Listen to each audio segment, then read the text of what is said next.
Hey guys, what's up? It's your girl Jamila and welcome back to my laboratory. So we've done a lot of big hoop projects with my Ricoma Em1010, but I wanted to show you guys that it's capable of doing small in hoop projects too.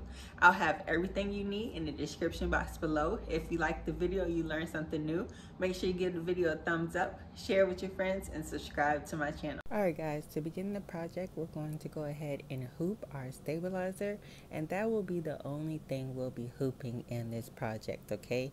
I'm laying down a layer of water-soluble stabilizer and adding a layer of mesh stabilizer on top.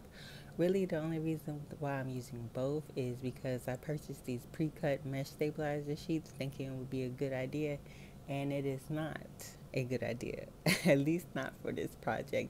I needed an added level of security, so that is why I laid down the bottom layer of water soluble stabilizer. Okay, so if you're going to get the mesh stabilizer, I suggest just getting a bigger roll, especially if you're going to use a big hoop for this project like I did.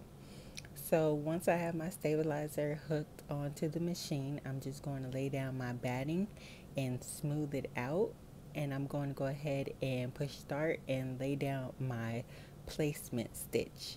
And since my project isn't hoop, I'm just going to kind of hold my batting in place and gently hold it like tight so that it doesn't bunch up, making sure I keep my hand out of the way of the needle, of course.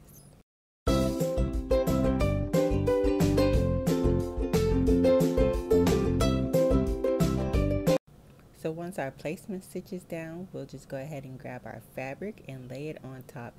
It's kind of like a process for an applique.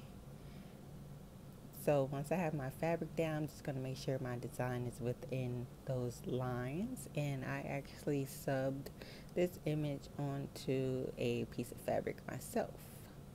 So now that I have it where I want it to be, I'm going to do the same thing, just kind of hold the fabric tight and smooth it out so that it's not bunched up.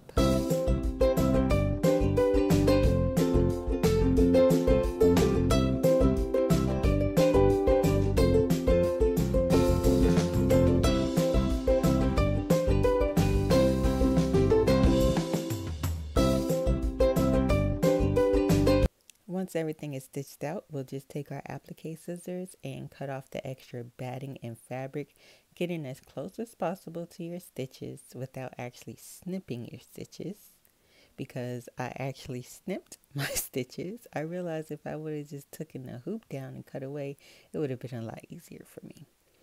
So once I'm done cutting away all the fabric and the batting, we'll just go ahead and hit start again, and it's going to stitch out all of the swirlies. Now this pattern is available with or without an armrest. Obviously I chose to go without the armrest, but if that's something that you wanted, that is available. So once I'm done stitching out the swirlies, we're just going to go ahead and remove our project from the machine and add our non-skid fabric. And to do this, I'm just going to trim my fabric to the size needed. And since I'm not hooping this, I'm just going to go ahead and take some pins and pin it to the stabilizer, making sure that my pins are out of the way of any of the needles on my embroidery machine. But you still want to try and pin it as tight as possible. And then we'll just go ahead and do our tack down stitch. Remove it from the hoop again and cut away the extra fabric. And then once we're done with that, this is the last time, I promise, we'll go ahead and put it back onto the machine and let it finish stitching out. And really at that point, it's just doing the satin border stitch. And that's it, you guys. That's really the gist of the project. I have a bunch of in the hoop projects that I wanted to try. So I'm really excited to know that not only can this machine handle large projects, but I can do small, cute projects as well. And guys, don't forget to check out the description box for a link of all the supplies used. So once everything is stitched out, we'll just go ahead and remove it and cut away all your stabilizer. And for the edges, you can just take like a wet rag and just rub it, and the water soluble stabilizer will disappear. And I'm just going to cut off any tails, do a little cleanup. And that is basically it, you guys. This is our mouse pad. Like, how dope is that? So I hope you guys enjoyed this project. I just wanted to kind of see what this machine can really do. And right here at the bottom is where I snip my stitches, but that is okay because we craft and we learn, right? So as always, guys, thanks for watching. Don't forget to like, share, and subscribe. And until next time, I'll see you later.